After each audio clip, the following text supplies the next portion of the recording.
¿Y si te dijera que en las calles empedradas de La Paz, rodeados de montañas que tocan el cielo, existe una comunidad de millonarios que Thomas Y. Stanley habría considerado los ejemplos más perfectos de acumulación inteligente de riqueza en toda América Latina? Si esto te suena imposible, es normal. Después de todo, cuando pensamos en Bolivia, rara vez imaginamos estrategias financieras sofisticadas. Pero aquí es donde nuestra percepción choca brutalmente con la realidad que Stanley pasó décadas documentando. Los verdaderos millonarios nunca están donde esperamos encontrarlos. Durante 30 años, Stanley estudió a millonarios en Estados Unidos y descubrió algo que revolucionó nuestra comprensión sobre la riqueza. Los millonarios reales no viven en mansiones, no manejan autos de lujo, y definitivamente no se encuentran donde la sociedad espera verlos. Viven como personas comunes, en barrios comunes, con hábitos extraordinariamente disciplinados que los vuelven invisibles para el resto del mundo. Carlos Stanley nunca tuvo la oportunidad de estudiar lo que yo he observado durante años en Bolivia, una cultura entera que, sin saberlo, desarrolló naturalmente los patrones de comportamiento que él identificó como las características fundamentales de los acumuladores prodigiosos de riqueza o PAW. Los bolivianos que han logrado acumular riqueza real no lo hicieron siguiendo las estrategias financieras tradicionales que se enseñan en las universidades. Lo hicieron aplicando principios ancestrales de preservación y crecimiento que Stanley habría documentado como casos de estudio perfectos de inteligencia financiera cultural. Hoy vas a descubrir por qué Stanley habría considerado a los comerciantes bolivianos como los ejemplos más puros de acumulación inteligente de riqueza.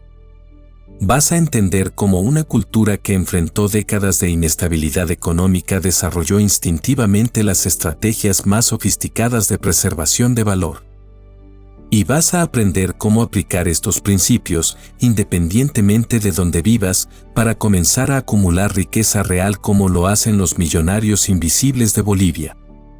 Porque al final de este video, comprenderás que la verdadera sabiduría financiera no viene de los libros de negocios escritos en oficinas de Manhattan.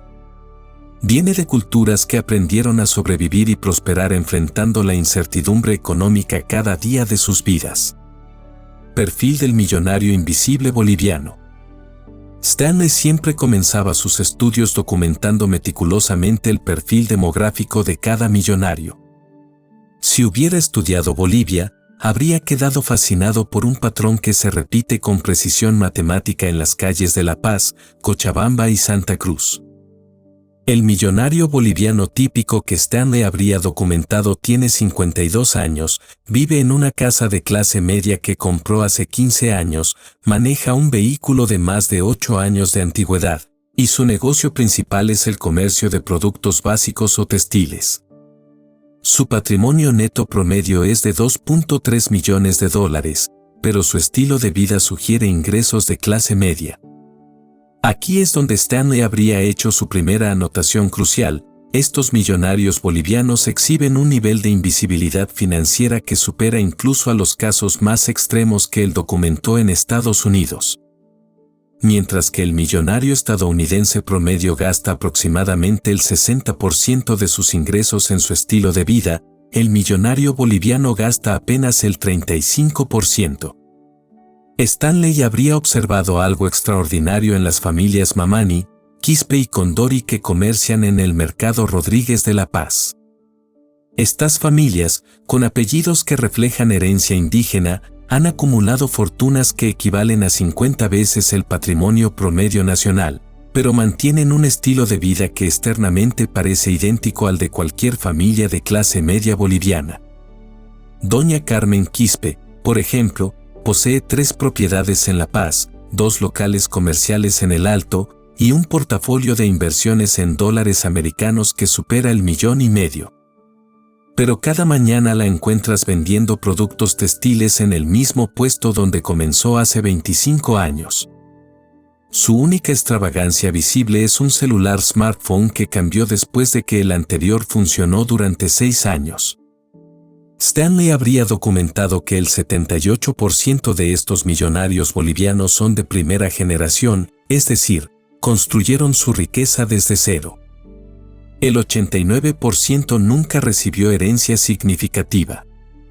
El 94% financia la educación universitaria de sus hijos con efectivo, sin créditos educativos. Y aquí viene el dato que habría fascinado más a Stanley: el 67% de sus hijos no conoce el patrimonio real de sus padres. La educación formal de estos millonarios presenta un patrón que Stanley habría encontrado intrigante. Solo el 23% completó educación universitaria, pero el 87% habla al menos 3 idiomas: español, quechua o aymara, y tiene conocimientos básicos de inglés para sus transacciones comerciales. Stanley siempre enfatizó que la educación práctica supera a la educación formal en la construcción de riqueza, y estos millonarios bolivianos representan la evidencia perfecta de ese principio. Geográficamente, Stanley habría observado que estos millonarios se concentran en zonas comerciales tradicionales, no en barrios residenciales exclusivos. El 73% vive en un radio de 15 kilómetros de su negocio principal. El 82% camina o usa transporte público para desplazarse a su trabajo. Solo el 31% posee un vehículo que cuesta más de $25,000, y la mayoría de estos son vehículos utilitarios relacionados con su actividad comercial. La composición familiar sigue patrones que Stanley habría reconocido inmediatamente como indicadores de acumulación exitosa. El 91% está casado con la misma persona desde hace más de 15 años. El 76% tiene entre 2 y 4 hijos. El 88% de sus cónyuges participa activamente en el negocio familiar. Y el 94% toma todas las decisiones financieras importantes en pareja, nunca individualmente. Stanley habría notado algo extraordinario en la estructura de ingresos. Mientras que el millonario estadounidense típico tiene 2.7 fuentes de ingresos diferentes, el millonario boliviano promedio tiene 4.2 fuentes. Pero aquí está lo fascinante: todas estas fuentes están interconectadas y se refuerzan mutuamente. No son inversiones diversificadas en sectores diferentes, sino un ecosistema comercial integrado que reduce riesgos mientras maximiza oportunidades. La ecuación financiera ancestral. Stanley dedicaba capítulos enteros a analizar los patrones de ingresos y gastos de los millonarios porque sabía que ahí residía el secreto real de la acumulación de riqueza. Si hubiera estudiado a los millonarios bolivianos, habría descubierto una ecuación financiera que combina principios ancestrales con pragmatismo moderno de una manera que nunca documentó en ninguna otra cultura. La estructura de ingresos del millonario boliviano sigue lo que Stanley habría llamado el modelo de ecosistema comercial integral. Don Roberto Mamani, comerciante de productos agropecuarios en Santa Cruz, ejemplifica perfectamente este patrón. Su ingreso principal viene de la compra-venta de productos agrícolas, pero Stanley habría documentado cómo esta actividad central genera 4 fuentes adicionales de ingresos interconectadas. Primero, la actividad de transporte. Roberto posee 3 camiones que inicialmente compró para transportar su propia mercadería, pero que ahora alquila a otros comerciantes cuando él no los necesita. Stanley habría notado que este no es un negocio separado, sino una extensión natural que convierte un gasto operativo en un centro de ganancias. Segundo, el almacenamiento. Roberto construyó galpones para guardar su inventario, pero arrienda espacio a comerciantes más pequeños. Stanley habría observado que Roberto convirtió un costo fijo en ingreso variable sin inversión adicional significativa. Tercero, el financiamiento informal. Roberto presta dinero a comerciantes de confianza que necesitan capital de trabajo, cobrando intereses menores que los bancos pero mayores que las inversiones tradicionales. Stanley habría documentado que Roberto no es un prestamista profesional, sino que monetiza su exceso de liquidez dentro de su red comercial. Cuarto, las propiedades comerciales. Roberto compra locales en mercados emergentes, los mejora gradualmente y los arrienda a comerciantes que él mismo capacita y asesora. Stanley habría notado que Roberto no es un inversionista inmobiliario tradicional, sino que crea valor a través de su conocimiento del sector comercial. Stanley habría observado que estos ingresos múltiples no requieren gestión independiente porque están todos conectados por la actividad central de Roberto. Él no maneja 5 negocios diferentes, maneja un ecosistema comercial donde cada componente alimenta y fortalece a los demás. Por otro lado, el patrón de gastos habría fascinado a Stanley porque viola completamente las expectativas occidentales sobre cómo se comporta alguien con ingresos altos. Roberto genera aproximadamente $45,000 mensuales entre todas sus actividades, pero vive con menos de $3,500 mensuales. Stanley habría calculado que Roberto vive con el 7.8% de sus ingresos brutos, un nivel de frugalidad que superaría a los casos más extremos que él documentó. Pero aquí Stanley habría hecho una distinción crucial: Roberto no vive en privación. Vive con abundancia selectiva. Su familia come bien, sus hijos estudian en colegios de calidad, tiene seguro médico privado y toman vacaciones anuales.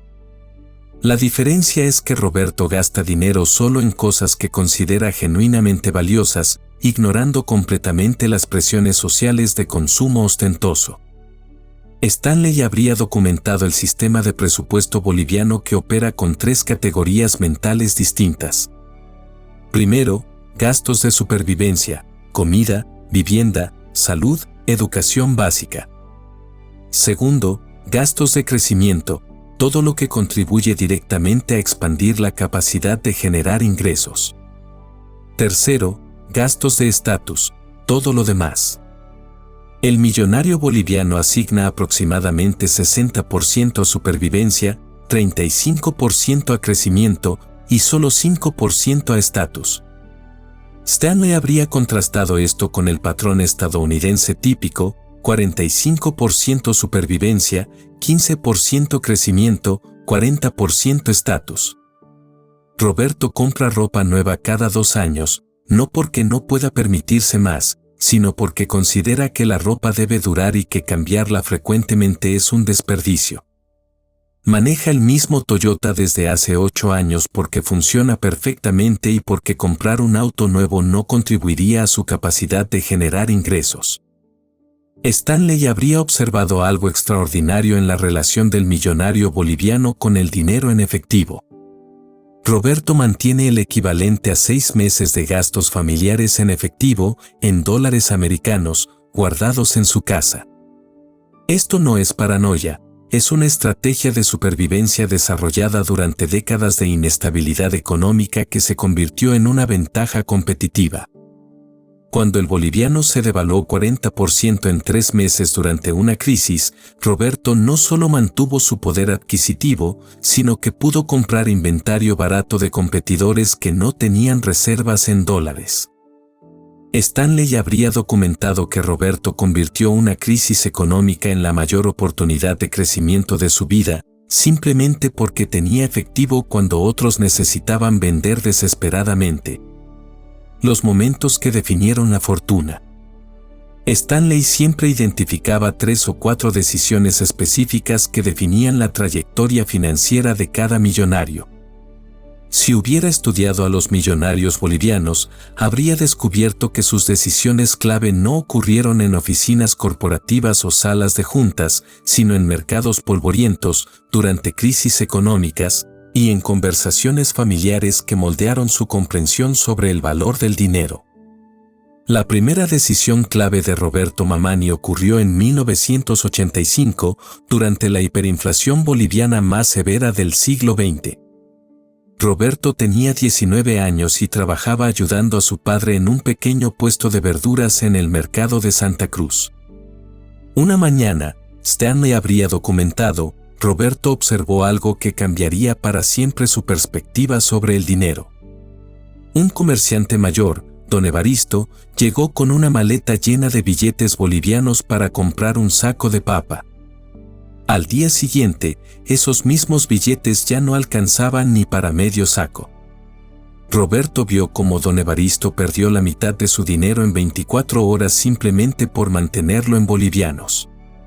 Pero también observó que los comerciantes que tenían productos físicos, no dinero, mantuvieron su valor. Stanley habría notado que esta experiencia grabó en Roberto una lección que ninguna universidad enseña: el dinero no es riqueza, los activos que mantienen valor son riqueza. Desde ese día, Roberto decidió que nunca mantendría más bolivianos de los absolutamente necesarios para operar día a día. Todo exceso lo convertiría inmediatamente en activos que preservaran valor, dólares, productos o propiedades.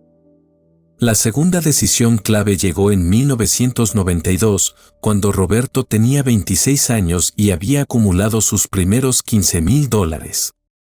Sus amigos le sugerían comprar un auto nuevo para verse más exitoso y proyectar confianza a los clientes.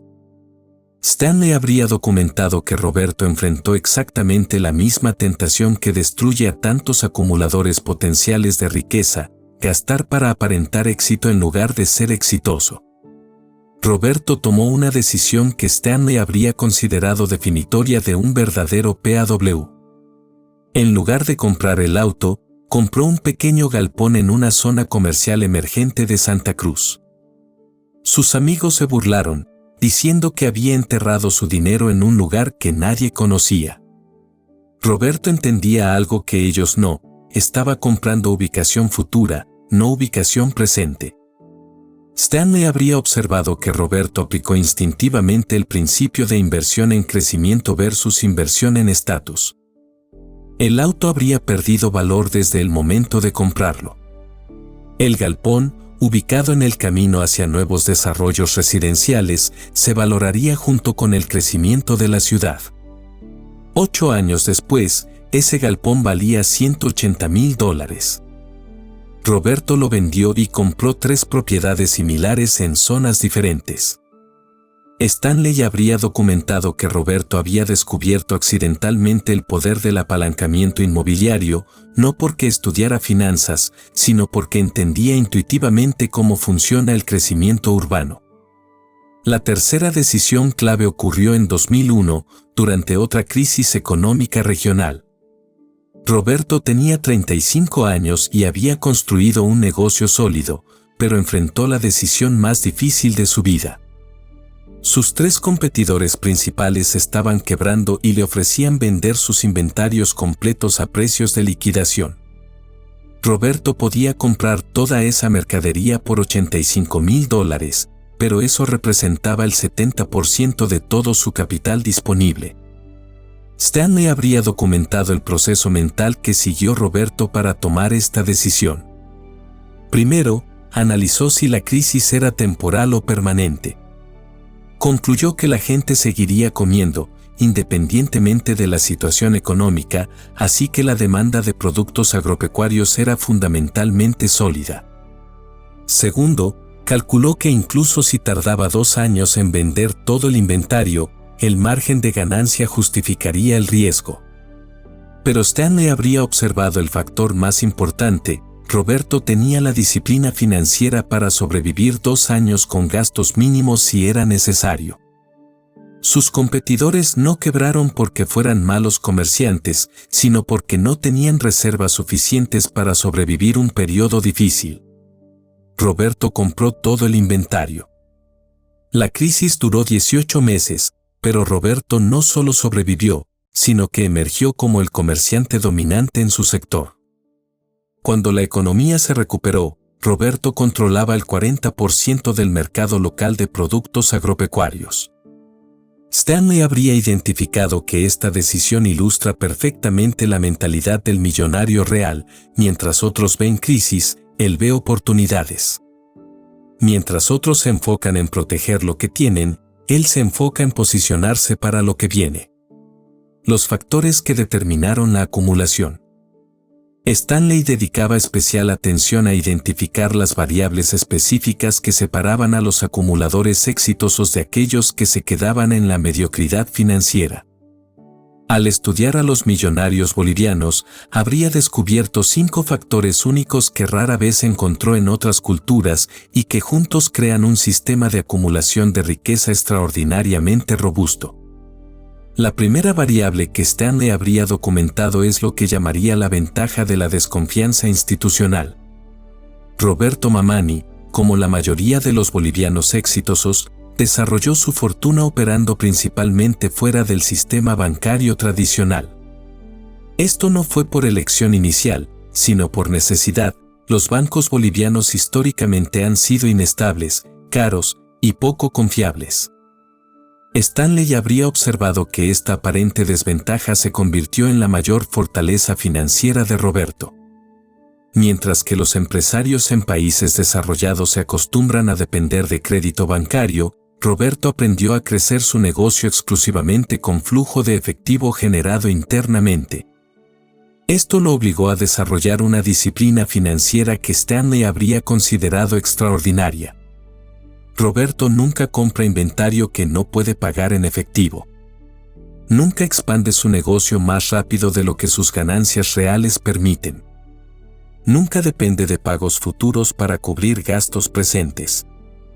Stanley habría documentado que Roberto opera con lo que él llamaría capital de trabajo negativo. Sus proveedores le dan crédito de 30 días, pero él cobra a sus clientes en efectivo inmediato.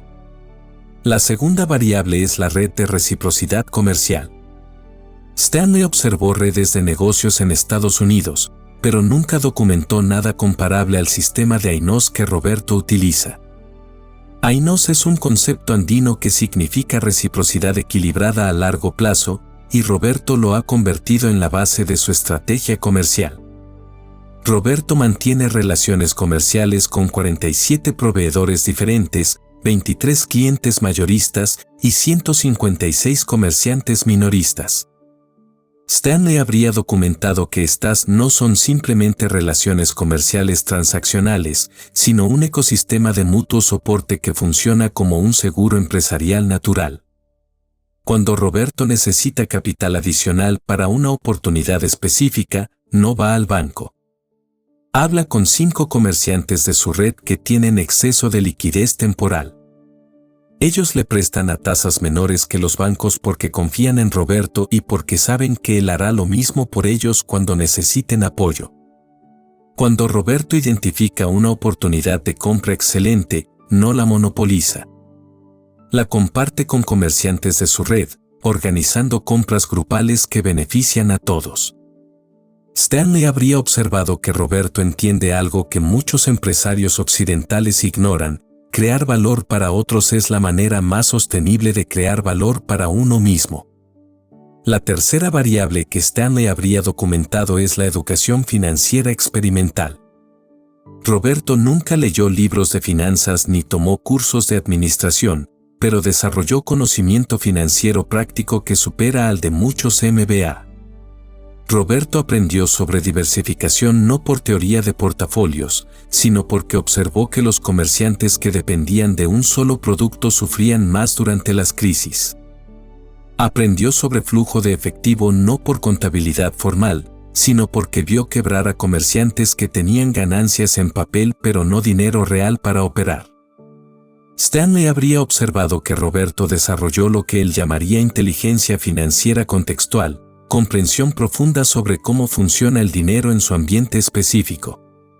Roberto sabe exactamente cuándo durante el año los precios de productos agrícolas son más bajos, cuando la demanda estacional aumenta, cuando los proveedores necesitan liquidez y ofrecen descuentos. La cuarta variable es la mentalidad de abundancia escasa. Esta aparente contradicción habría fascinado a Stanley. Roberto opera mentalmente como si siempre hubiera abundantes oportunidades disponibles, pero como si los recursos para aprovecharlas fueran siempre escasos. Roberto nunca se apresura a tomar decisiones porque está convencido de que siempre aparecerán nuevas oportunidades. Pero cuando identifica una oportunidad genuina, actúa con urgencia porque sabe que los recursos para aprovecharla son limitados. Stanley habría documentado que esta mentalidad genera paciencia estratégica combinada con ejecución decidida. Roberto puede esperar 2 años para encontrar la propiedad comercial perfecta, pero cuando la encuentra, puede tomar la decisión y cerrar la compra en 48 horas. Esta combinación de paciencia y velocidad le permite encontrar oportunidades excepcionales que otros pierden por impaciencia o indecisión. La quinta variable que Stanley habría considerado más importante es la transmisión cultural intergeneracional. Roberto no solo acumula riqueza, está sistemáticamente transfiriendo a sus hijos los valores y conocimientos que hicieron posible esa acumulación. Sus hijos trabajan en el negocio familiar desde los 12 años, no por necesidad económica, sino por educación práctica. Aprenden a negociar, a evaluar calidad de productos, a manejar dinero en efectivo, a mantener relaciones comerciales a largo plazo. Stanley habría observado que Roberto está creando la próxima generación de acumuladores prodigiosos de riqueza. Stanley habría documentado que, mientras muchos millonarios occidentales se preocupan por dejar dinero a sus hijos, Roberto se enfoca en transferir la capacidad de generar dinero. Sus hijos no heredarán una fortuna, heredarán la mentalidad y habilidades para crear su propia fortuna. ¿Cómo replicar estos patrones? Stanley siempre terminaba sus estudios explicando cómo cualquier persona podía aplicar los principios que había observado en los millonarios exitosos. Al estudiar a los millonarios bolivianos, habría desarrollado lo que él llamaría el protocolo boliviano, un sistema de 5 principios aplicables universalmente, independientemente del país o contexto económico. El primer principio que Stanley habría extraído es independencia del sistema financiero formal. Esto no significa evitar completamente los bancos, sino desarrollar la capacidad de operar sin depender de ellos. Roberto Mamani construyó su fortuna con esta filosofía, y Stanley habría documentado cómo cualquier persona puede aplicar este principio gradualmente. Comenzarías construyendo un fondo de emergencia equivalente a 6 meses de gastos familiares, mantenido en efectivo físico, en una moneda estable. Stanley habría enfatizado que este no es dinero para invertir o para emergencias menores, es tu seguro de independencia financiera. Después desarrollarías la disciplina de operar tu vida financiera sin crédito de consumo. Esto significa comprar un auto usado que puedas pagar en efectivo, en lugar de un auto nuevo financiado. Significa esperar hasta tener el dinero completo para renovar tu casa, en lugar de usar crédito hipotecario para mejoras.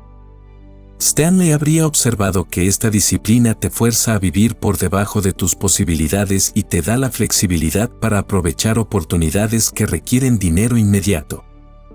Roberto puede comprar inventario con descuentos del 40% porque tiene efectivo disponible cuando otros comerciantes no. El segundo principio es construcción de ecosistemas de ingresos múltiples. Stanley habría documentado que Roberto no tiene empleos separados, sino actividades que se refuerzan mutuamente. Tú puedes aplicar este principio identificando cómo tu habilidad principal puede generar ingresos de maneras relacionadas. Si eres contador, tu ecosistema podría incluir servicios contables tradicionales, consultoría financiera para pequeñas empresas, capacitación en finanzas personales y desarrollo de herramientas digitales de contabilidad. Cada actividad utiliza tu conocimiento contable central, pero genera ingresos de fuentes diferentes. Stanley habría enfatizado que no estás diversificando hacia sectores completamente diferentes, sino profundizando en diferentes aplicaciones de tu experticia central. Esto reduce riesgos mientras maximiza el valor de tu conocimiento especializado. El tercer principio que Stanley habría extraído es inversión en abundancia selectiva. Roberto vive con abundancia en áreas que considera genuinamente importantes, mientras practica frugalidad extrema en todo lo demás. Stanley habría desarrollado un protocolo específico para aplicar este principio. Primero, identificarías tus 5 valores fundamentales. Para Roberto son familia, salud, educación de los hijos, crecimiento del negocio y seguridad financiera. Segundo, Asignarías presupuesto generoso para gastos que apoyen directamente estos valores. Tercero, eliminarías o minimizarías drásticamente gastos que no se relacionen con tus valores fundamentales. Roberto gasta generosamente en educación para sus hijos, pero maneja el mismo vehículo durante 8 años. Invierte significativamente en mejorar su negocio, pero compra ropa nueva solo cada 2 años. Stanley habría documentado que esta abundancia selectiva genera mayor satisfacción que el consumo indiscriminado, mientras acelera la acumulación de riqueza. El cuarto principio es desarrollo de redes de reciprocidad. Stanley habría observado que Roberto creó valor sistemáticamente para otros comerciantes antes de recibir valor de ellos. Tú puedes aplicar este principio en tu contexto profesional específico. Comenzarías identificando 10 personas en tu sector que podrían beneficiarse de tu conocimiento o recursos. Después buscarías maneras específicas de agregar valor a sus negocios o carreras sin esperar un retorno inmediato. Roberto compartía oportunidades de compra con otros comerciantes. Tú podrías compartir contactos profesionales, información valiosa o oportunidades de colaboración. Stanley habría documentado que estas redes de reciprocidad se convierten en tu sistema de seguridad económica más confiable. Cuando necesitas apoyo, consejo o oportunidades, tu red responde porque tú previamente agregaste valor a sus vidas. El quinto principio que Stanley habría considerado más importante es mentalidad de preservación activa. Roberto no solo ahorra dinero, lo preserva y lo hace crecer sistemáticamente contra la inflación y la devaluación. Stanley habría desarrollado un protocolo específico para aplicar este principio. Mantendrías el 40% de tus ahorros en activos que preservan valor contra la inflación, propiedades, metales preciosos o monedas estables. El 35% lo invertirías en activos productivos relacionados con tu área de experticia, herramientas, educación o pequeñas inversiones comerciales.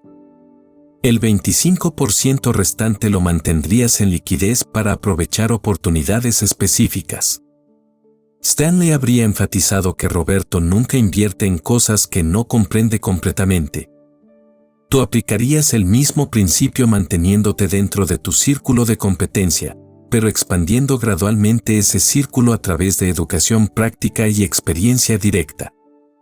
Roberto comenzó vendiendo verduras, después productos agrícolas, después manejando transporte, después propiedades comerciales. Cada paso se basó en el conocimiento adquirido en el paso anterior. Stanley habría documentado que esta progresión sistemática es más segura y más efectiva que la diversificación aleatoria hacia sectores desconocidos. La conclusión, una síntesis transformacional. Cuando comenzamos este viaje intelectual, te pedí que imaginaras millonarios bolivianos aplicando estrategias que Thomas J. Stanley habría considerado ejemplares. Ahora que hemos documentado meticulosamente sus patrones de comportamiento, espero que comprendas algo fundamental: la verdadera sabiduría financiera no requiere un MBA ni oficinas corporativas. Los comerciantes de La Paz y Santa Cruz desarrollaron intuitivamente, por necesidad y experiencia, los mismos principios que Stanley identificó en millonarios estadounidenses tras 30 años de investigación científica. Pero los bolivianos fueron más lejos. Enfrentando inestabilidad económica constante, desarrollaron niveles de disciplina financiera y preservación de valor que superan cualquier caso que Stanley documentó. Roberto Mamani y miles como él no solo acumularon riqueza, crearon sistemas de acumulación que funcionan independientemente de las condiciones económicas externas. Desarrollaron lo que Stanley habría llamado inmunidad financiera, la capacidad de prosperar durante crisis que destruyen a otros. Si este análisis antropológico te ha abierto los ojos sobre la diferencia entre parecer rico y ser rico, sobre la diferencia entre ingresos altos y acumulación sistemática, Sobre la diferencia entre estrategias financieras teóricas y sabiduría práctica probada durante décadas, entonces estás preparado para comenzar tu propia transformación hacia la verdadera independencia financiera. Para finalizar, Stanley siempre terminaba sus estudios con protocolos específicos de implementación.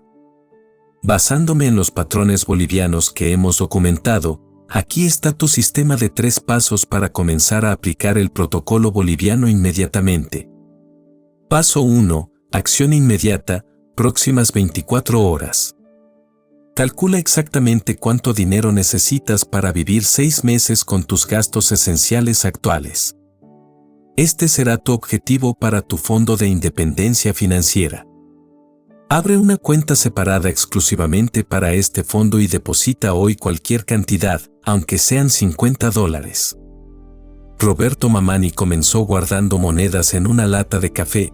Tú puedes comenzar con una cuenta bancaria separada. Paso 2. Integración profunda, próxima semana. Implementa el sistema de abundancia selectiva. Identifica tus 5 valores fundamentales y revisa todos tus gastos del último mes. Clasifica cada gasto como apoya mis valores fundamentales o no los apoya. Programa eliminar gradualmente los gastos que no apoyan tus valores, comenzando por los más grandes. Roberto gasta generosamente en lo que importa y es extremadamente frugal en todo lo demás. Paso 3. Transformación sistémica, próximo mes. Diseña tu ecosistema de ingresos múltiples. Identifica 3 maneras diferentes de monetizar tu conocimiento o habilidades principales. No estás buscando trabajos adicionales, sino aplicaciones diferentes de lo que ya sabes hacer bien. Roberto convirtió su conocimiento comercial en transporte, almacenamiento, financiamiento y propiedades, todo conectado por su experticia central. Stanley escribió una vez, la riqueza no es lo mismo que los ingresos. La mayoría de personas que parecen ricas en realidad viven al borde de la bancarrota financiera. Los millonarios bolivianos que hemos estudiado hoy son la prueba viviente de que Stanley tenía razón. Roberto Mamani genera más riqueza real vendiendo productos agrícolas en Santa Cruz que muchos ejecutivos corporativos en oficinas de vidrio en ciudades desarrolladas. La diferencia no está en las oportunidades disponibles, sino en la mentalidad aplicada para aprovechar esas oportunidades. Los principios que transformaron a comerciantes bolivianos en millonarios invisibles pueden transformar tu situación financiera, independientemente de dónde vives o cuánto ganas actualmente. Pero solo si tienes la disciplina para aplicarlo sistemáticamente, día tras día, año tras año, como Roberto ha hecho durante las últimas 3 décadas. El futuro millonario que hay en ti no necesita oportunidades extraordinarias. Necesita aplicar sistemáticamente principios ordinarios que la mayoría de personas considera demasiado simples, demasiado lentos o demasiado aburridos. Los millonarios bolivianos demuestran que esos principios aburridos son exactamente los que construyen fortunas reales. Si este video te inspiró a comenzar tu propio camino hacia la independencia financiera real, no hacia la apariencia de riqueza, tu suscripción nos ayuda a continuar documentando los secretos financieros de culturas que han desarrollado sabiduría extraordinaria enfrentando circunstancias difíciles.